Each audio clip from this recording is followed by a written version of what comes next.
welcome back to My Life with Plants. I'm Newman, and today's a nice bright sunny day. This is what the weather's like here in winter in central eastern Japan.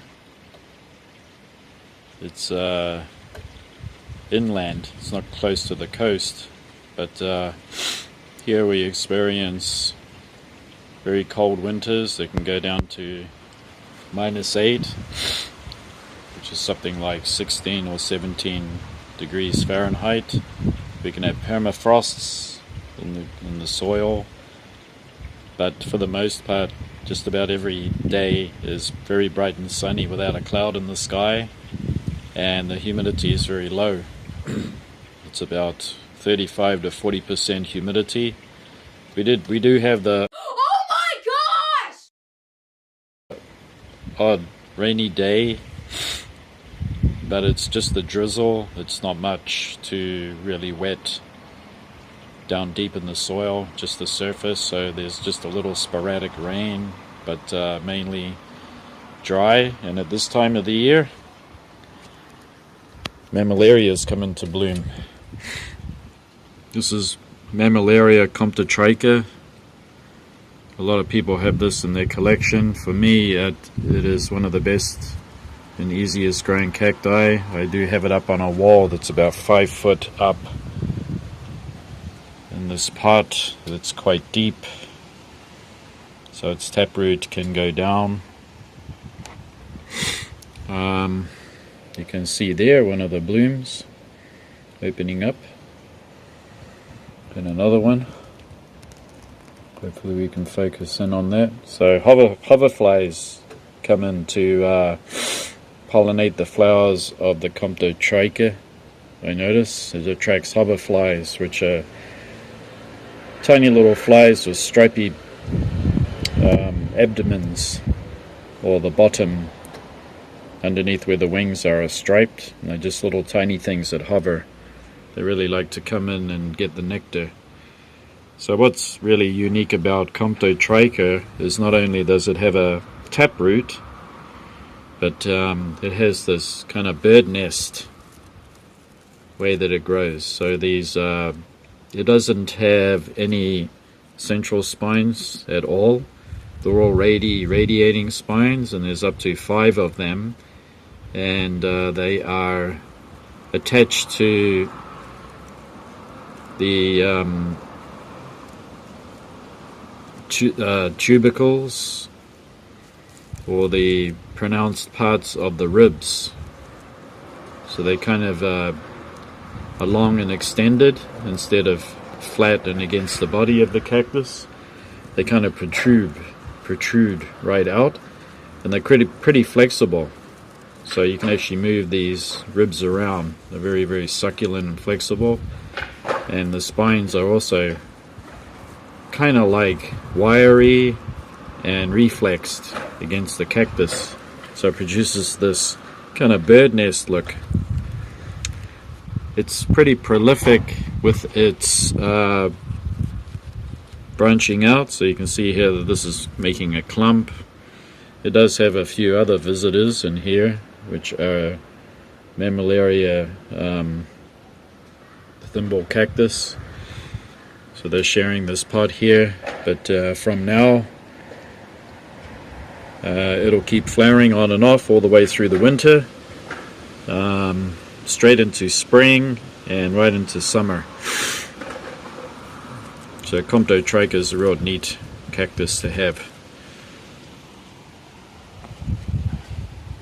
Okay, one more cactus that does really well during the winter time here because of its low humidity and everything, and right up on the wall. And this is about 5'7" from the bottom of the balcony up, so it's pretty high. And here it catches all of the winter sun. In the summertime it's more shaded. Let me bring it down. It's quite heavy because a lot of this mix in here is sand. It's sand and fine grade pumice with like a humus or a topsoil that's mixed together, and you can see that it's also got gravelly little stones. And this is a pretty neat looking cactus, one of my favorites, and it's an Opuntia atroviridis. Atroviridis is native to Bolivia, possibly North Argentina. It grows from low altitude right up to 1,500 or possibly 2,500 meters above sea level. Very grassy, stony areas. They have pretty shallow soil, but it can manage to push down its taproot, which is a way of reserving water when the rain is very sparse during the winter time in its native habitat. And this cactus, you can see pictures of it in habitat and amongst tussock-like grasses that grow in those high altitudes or low altitudes. And this particular plant, now that I remember, actually it grows right down into Chubut, and Chubut is central western province of Argentina, and there it actually will snow, and this particular cactus, will get covered in snow, up to 2 feet of snow above it, and as it melts during the springtime, it delivers some water for it to drink. So I think it's starting to get new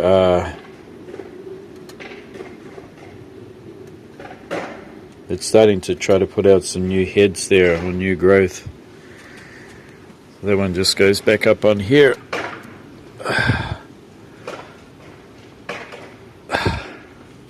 It's very, very bright sunny. It's almost blinding. And this is kind of right next to it is Darwinii, Tephra darwinii, and it's got an offset there. I only bought this actually in summer, so I've had it about 4 to 5 months. It's got pretty nasty long papery spines here. It's a fantastic looking thing, and it also grows up on here, and this cloth comes across, and the reason why we have the cloth is to stop the wretched moths getting in there, which like to lay their caterpillars. They munch away on the cacti roots. And also I just keep it here as a habit, especially during the summertime. You get the chafer beetles that like to lay their eggs in my pots. And those grubs are devastating. Yep, anyway, that's all for now. Thanks for watching. We'll let you have a little glimpse under here. These cacti, sunbathing away. They all stay here over the winter and get the cold. All of these too. I don't cover them.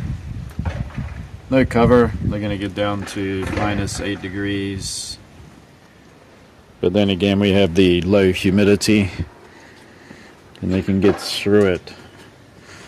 Once you have a look at this, this is a very cold hardy cactus, and you can see right on the top there, the beautiful yellow spines coming out in amongst the wool and the areoles. This one grows in the neighborhood too, underneath eaves and pots. Yeah. In the back there, you can see. Can we? You can actually see in the back there that Thelocactus migdalii has baby pups coming out. It's a pretty big plant. This one's my favorite flowering cacti of all time. It's Pherocactus setaspinus. I've been growing these from seed, and then I've had a terrible problem with my seedlings. Looks like I'll lose quite a lot of them, so I'm going to have to re-sow And I do have another one here that I bought.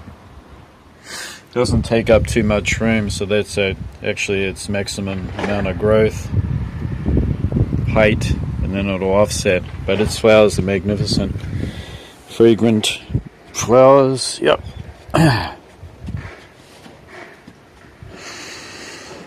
Maybe here you can catch a glimpse of some other interesting cacti. And you can also see that there's a lot of nodo cacti, and they take the cold too. As long as you have the humidity low and you get plenty of sun during the winter, they'll take those low temperatures, no problem. I'm like everybody else, and I have a struggle for space. So the very lowest table, which you can glimpse through there, doesn't get too much sun in the summer, causes some problems with rust forming on the cacti. And down here I have more. Unfortunately the sun is not reaching them, but they're getting bright light, so that's fine. This is Parodia mammillaria, and another one. It's very cold hardy and loves a lot of water. So every now and then, even during the winter, I will water it. And it has magnificent flowers. So I got another one here. I've been trying to grow them from seed. I have sowed about 60 or 80 seed, and 4 came up. So I think that I have to use stratification, which means that I put the seeds in the freezer for 3 days, and then I bring them out and sow them. That'll help to crack the coating. I'm pretty sure that where they come from, it gets pretty cold. This thing is not one bit deterred by any cold we have here. Gymnocalycium spiniflorum violaceum takes the cold, no problem. Even down here, they'll get covered with snow in the winter. It'll be all swamped with snow, and it'll just have to gently melt off. That's no problem for them. Yeah, it sounds shocking, doesn't it? But they actually do put up with cold.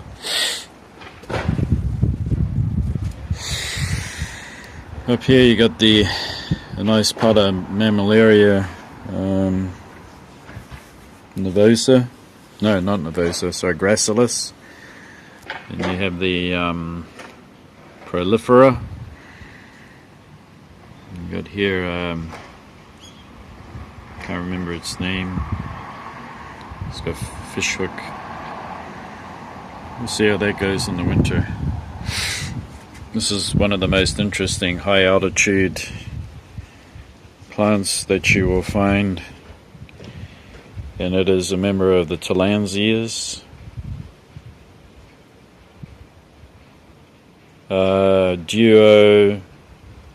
Deuteraconia,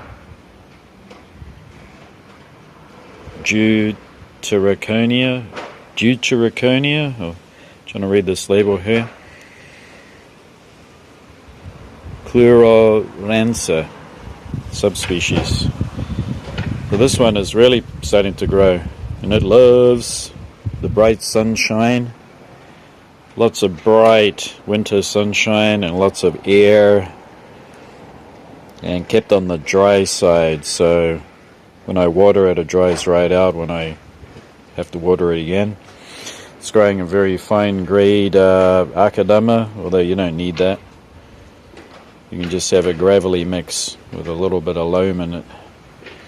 These things form giant mats, so what I was thinking that I was going to do with this is eventually I will take it out of the pot and I will pot it into a net that's put inside a cage. It's a globular hanging basket cage, and I'm going to try planting it into that so that it grows all the way around it, so it'll look like a globe. And actually I can hang it up anywhere even right up on there, and hang it down so that it's like right out of the humidity and the extra heat during the summer, which will benefit this plant a lot because it does not like, really doesn't like temperatures over 100 Fahrenheit. It will start to get trouble, so it's pretty neat, right? A Tillandsia that puts up with, yes, minus 12 degrees in its native habitat, where it grows on rocky outcrops, very barren land, rocky land in northern Argentina, and it does have pretty prickly leaves on it with serrated teeth, just like a dicea or dicea, those other desert-like Tillandsias. Yeah, fantastic. And one there is a Gymnocalycium anisidii, and this is a Mammillaria matudii. I've always wanted a matudii, and I finally found one. It's in the right place because it can actually grow and hang eventually over time from this wire that's been screwed into here. There's something pretty neat and interesting. We have a lithops that's going to flower. Next to it is one that I grew from seed. Well, there was a tiny little seedling, and I wonder what it was, in a pot underneath my aloes all those years ago, and then I gently took it out and I recognized that it was a lithop, grew it on. It's actually been in here ever since it was a seedling, so it's never been potted on. And because they're in flower, they do require a little bit of water so that they don't wrinkle, just enough. Yeah. Next to it is Gymnocalycium horstii, which I see in the neighborhood, growing out in the elements there. So they do take a lot of water. Horstii takes more water than the usual Gymnocalyciums, and thrives with just bright light. Doesn't need a lot of direct sun, just bright light. And once again, it does take more water than other Gymnocalyciums. Generally other Gymnocalyciums rot easily when overwatered. And what I mean by overwatered is once they are watered, let them dry right out before you water them again. It's the safest way. That's how they like to grow. Okay, that's it. We're all done. Hope you enjoyed watching a little update on my cacti in the balcony. And we'll see you again next time. Bye bye.